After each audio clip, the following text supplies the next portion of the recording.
my mother couldn't tell me about that, neither could my grandmother. I was 5 years old when my mother passed. And then my grandmother, she didn't know about that. She couldn't educate herself, and there wasn't much education floating around, right? Me not knowing how to cope and with that low self-esteem and always seeking to fit in and belong is a major contribution, because wherever I felt belonged and accepted, that's where I went.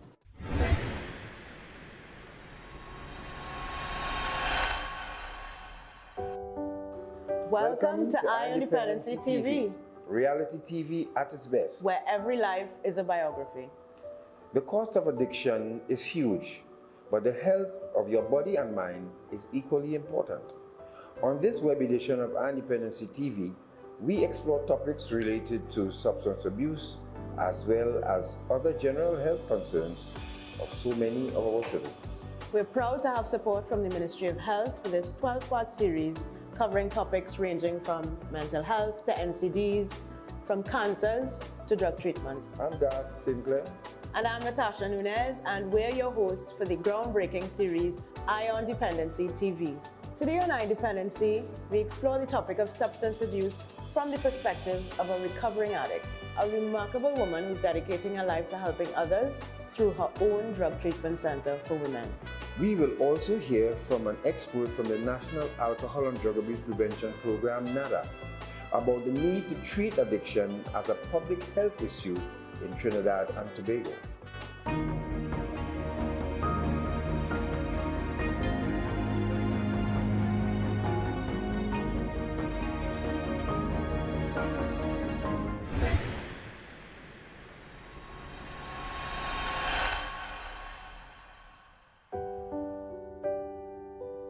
I started using at age 10 plus, almost 11. My mother was a teacher, and at 2 I started school.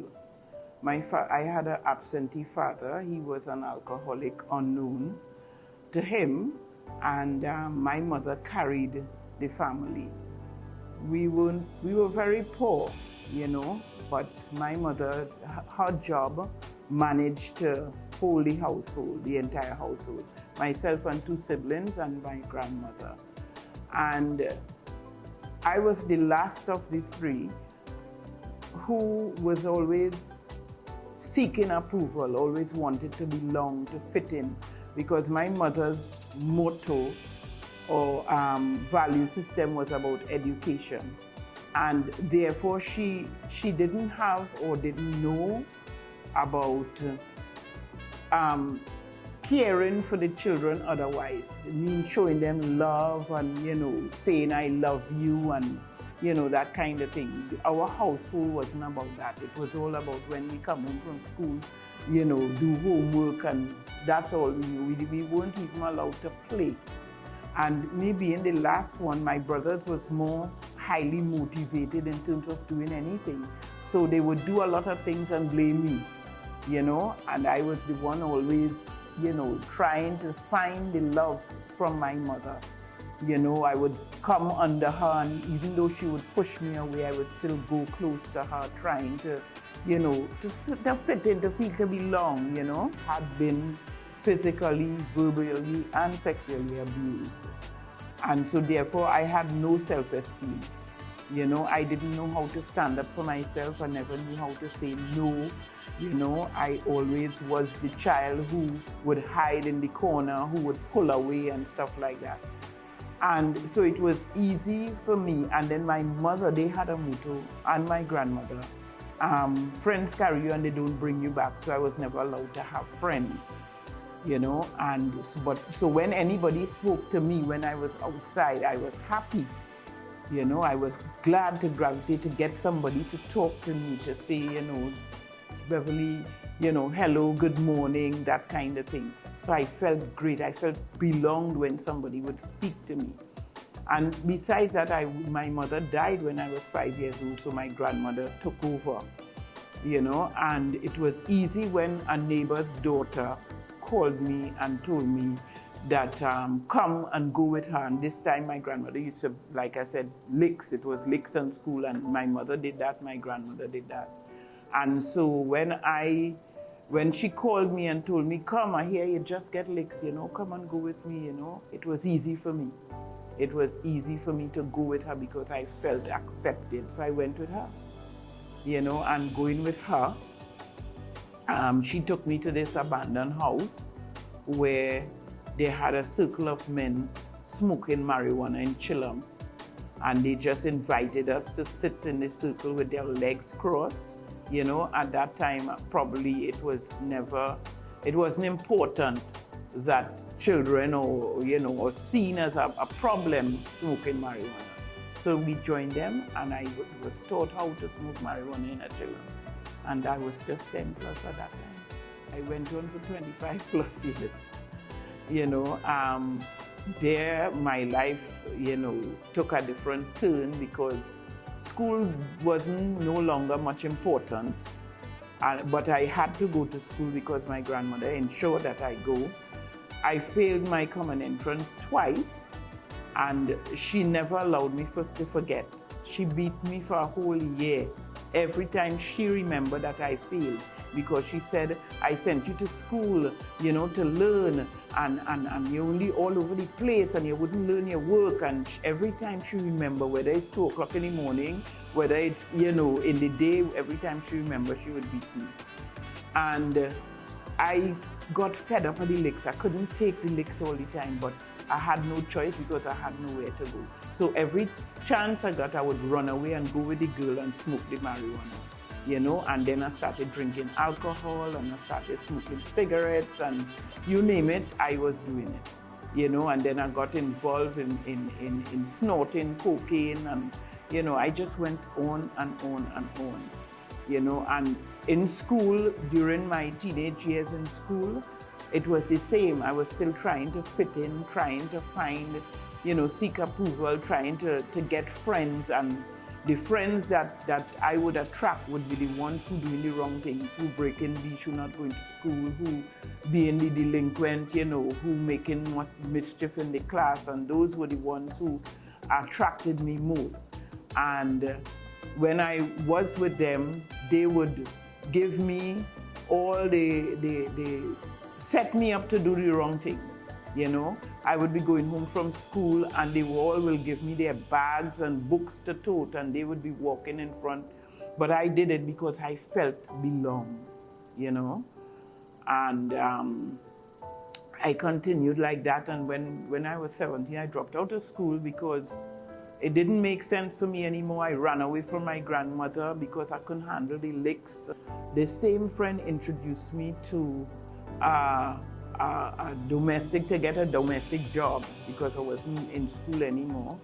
And the job she introduced me to was the people who lived in the house were selling powdered cocaine. At that time it was powdered cocaine. They're selling like, $100 straw and $50 straw and that kind of thing.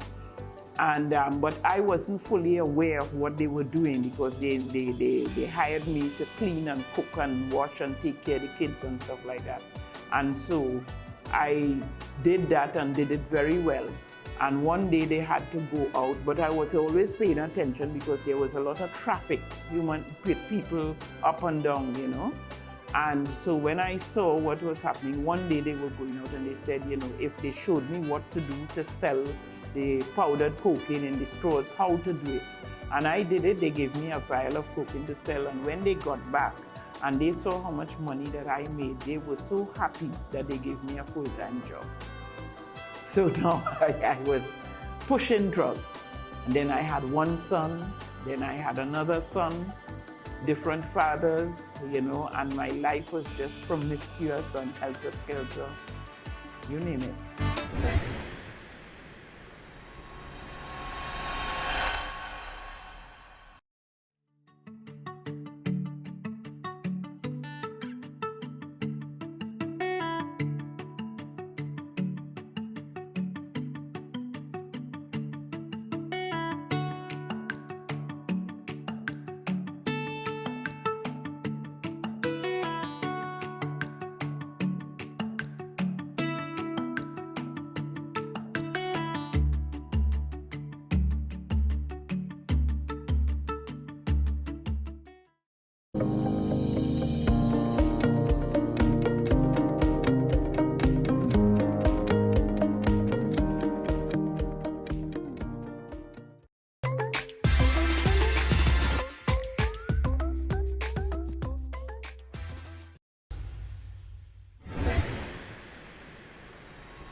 My mother couldn't tell me about that, neither could my grandmother. I was 5 years old when my mother passed. And then my grandmother, she didn't know about that. She couldn't educate herself, and there wasn't much education floating around, right? Me not knowing how to cope and with that low self-esteem and always seeking to fit in and belong is a major contribution, because wherever I felt belonged and accepted, that's where I went, and that's where the drugs was. On my journey during the drug use, a lot of stuff happened to me, and I would go back to my home on many occasions looking to see what I could find to use, to sell, to use. When my body is beaten and battered and can't take it no more from the abuse, the several types of abuse, I would run to the house, probably find some of the children good clothes, take it, sell it, whatever I could find. And this day I went back to my home to find something to sell. And there was my 3-year-old daughter hiding behind a door with the paraphernalia, ready to use. She had the matchstick, she had the stem, and she had this little thing in her mouth, and she was going to fighting to light this matches, and I was shocked into reality. There I said, oh my God, look what I am doing. I'm creating an addict out of my own daughter. And I didn't know what to do. I just snatched the stuff from her and I ran out the house. And I stayed out of the house. I didn't go back there for about 2 to 3 weeks. And every time I sat down in the cemetery or on the street or wherever I was, I saw that picture. And I said to myself, I had to stop. I had to find a way to stop, and that was my rock bottom. And I used to attend to NA meetings because I was introduced to NA meetings on my journey during my drug use. And I used to go to the meetings, but not for the purpose of the meetings, but to find ways and means to get more of the drug. And I would go to the meetings and I would ask them for money to buy food for the children and stuff like that. And one day this guy said to me, he said, Beverly, you don't want to go back to a treatment center because I've been to one before. And he said, you don't want to go back to a treatment center? And remembering that picture of my daughter, I said, yes, I want to. And he told me when and where to go, and I decided, yes, I would go. It took some time, but I went. And there is where I found what my problem was. There is where I found recovery. There is where I found out my biggest problem was me not knowing how to cope with life.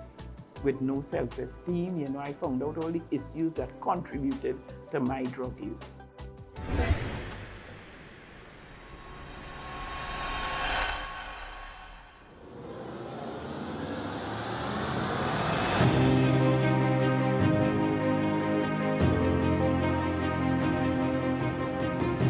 But WHO is a public health agency, a global public health agency that we're part of. So they advise we talk glibly about, wearing a mask, washing your hands and all the rest of it, keeping your physical distance and if, how COVID-19 is spread, the fact that it's a virus, it's not bacteria, all of that sort of thing. That is because we have the knowledge and the evidence, and we are the ones that put together those guidelines.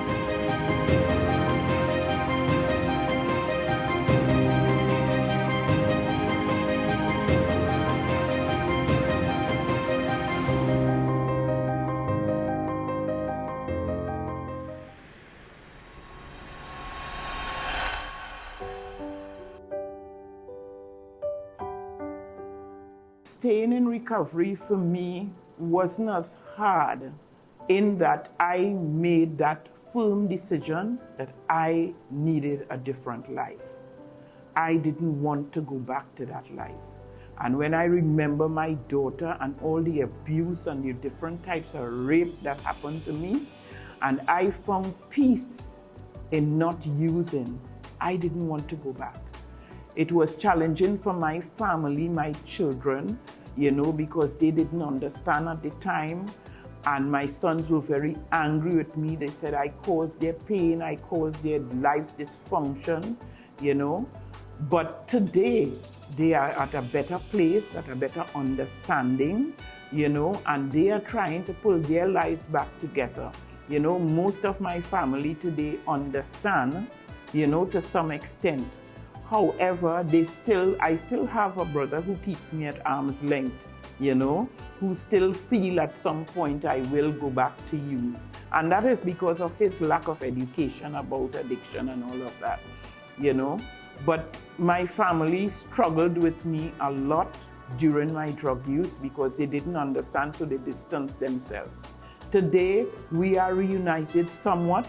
Not all, but some of them we are reunited because they understand now. Some of them went and do their own education about substance abuse so they can, support me. The day came when I had to go and I didn't have any money. They told me I had to go to New Life Ministries and I was living at Rima and I didn't have any money to go to Rima. So my eldest son sat in the veranda with me and we was begging people passing to get money to make up the transport to go to New Life Ministries. I was unsuccessful because I'm a drug addict. Nobody wants to give me any money. I sat there and falling asleep on myself, and then I jumped up at 5 a.m.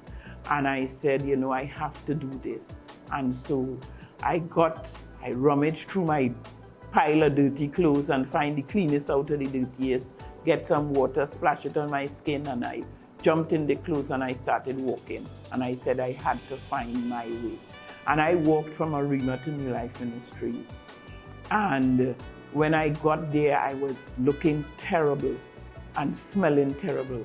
And I was greeted by Mr. Errol Fabian, who was a counselor up there at the time. And he said, "You walked?" And I said, "Yes." They interviewed me and they saw my motivation and they said, "Well, you will be accepted in the program." They gave me $5 and they told me that, take a taxi and go back home and return in 2 weeks' time.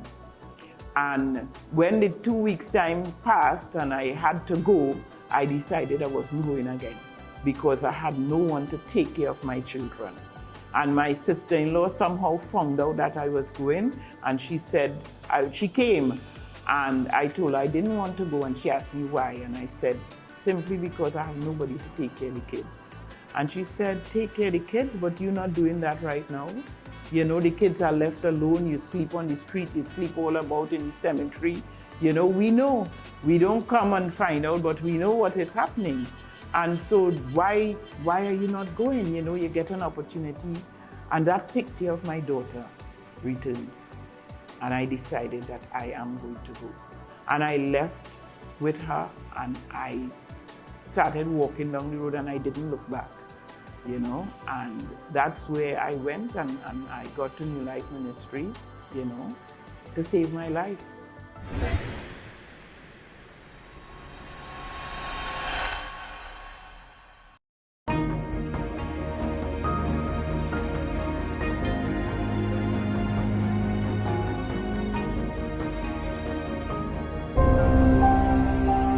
There are certain truths in life, that nothing lasts forever, and no matter how challenging things seem now, it will all pass. That the world is full of endless possibilities, and all of life is precious.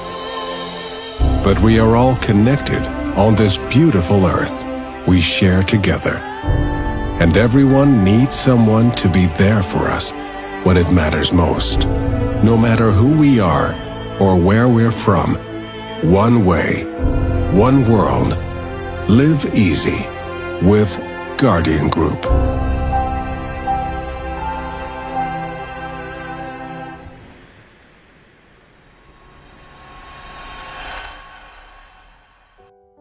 I am Seema Persaud and I'm the coordinator for program implementation at the National Alcohol and Drug Abuse Prevention Program. Our main objective is drug demand reduction. So this is done through the fulfillment of our mandate, which includes public education and information, school drug prevention, which is done at the preschool, primary, secondary, and tertiary level, as well as workplace and community drug prevention. We also coordinate efforts related to drug treatment and rehabilitation and research in the area of substance abuse. Including NADAPP under the Ministry of Health's umbrella has been a very positive move for NADAPP. It has added to the approach of treating substance abuse as a public health issue and for treating with it comprehensively across the continuum of care. So it allows to even remove the stigma associated with drug abuse and addiction and helps persons to understand that it is a public health issue that affects individual and society. Understanding addiction is a very complex process in terms of there are so many factors, as we could well appreciate, that affects a person's decision to use drugs and to possibly develop addiction. So an appropriate way to assess the cause of addiction is to look at it from what we refer to in the field as the biopsychosocial model. So we look at the biological factors. So was the person genetically predisposed to substance abuse? The psychological factors, have they developed coping skills and the ability to deal with stressors? And in terms of the social factors, what kind of environment are they in? Are there risk factors in that environment within the family? So we look at it from that perspective, the biopsychosocial, and understanding that, it's a combination of many factors that can cause addiction. Combating the stigma associated with addiction is very important, and how we can combat that is really by trying to understand the person behind the addiction and understanding that addiction is not the problem but a mere symptom of underlying issues. And when we stop to consider the biological, psychological, social factors that contributes to a person developing addiction, it helps us also to recognize the causes and also helps us to plan to effectively support that person. Additionally, understanding the stories and the experiences of persons who've gone through the process of addiction, and even persons in recovery, and we get the opportunity to hear from some of those persons through this program, and that understanding leads to reducing the stigma associated with substance abuse.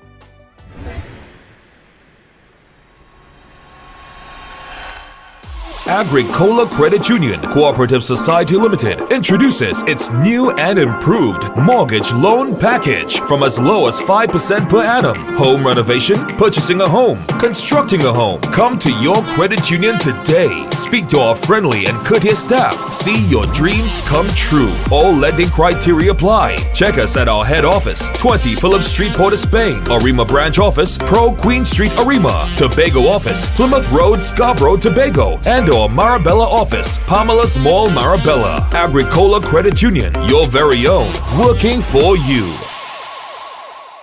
Some of us like to play games of chance, but remember, gaming should be fun, so don't get carried away. Play for a prize, but don't pay the price. Play for fun, but never for keeps. Play smart, but never play all. Winning isn't everything. If you or someone you know needs help, call our gambling addiction hotlines. Rebirth House 24-hour hotline 466-3146 or Serenity Place Empowerment Centre for Women 648-5401. An initiative of NLCB and Eye on Dependency.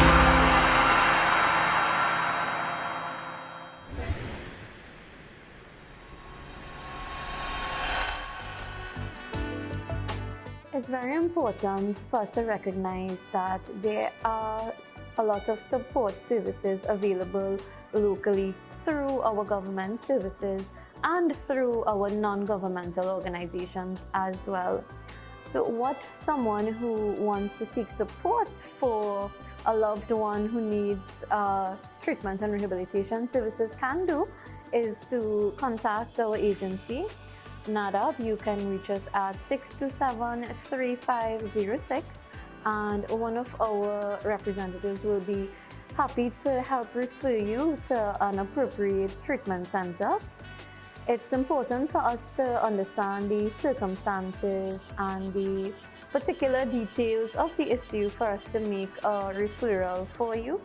So we really need people to understand that there are support services available, and you can contact NADAPP and we will help link you to those support services. The need to continuously try to understand addiction, understand how we can support an individual in their road to recovery, and additionally how we can prevent our behaviors related to pushing and maintaining the cultural factors that we know support addiction. Right, so one of the key things we focus on in our programs currently is building resilience, focusing on helping young persons to effectively, we know it's more than just say no, but to effectively resist temptation to use substances. Right, so the key takeaway from this program is really to support, to educate, and to all play a part in the prevention of substance abuse. Drug addiction does not begin when you pick up a cigarette or a pipe. Your home life, your self-esteem, and childhood traumas also contribute to the drug use and, in many cases, addiction. Join us next time for another informative edition of Eye on Dependency TV. See you then.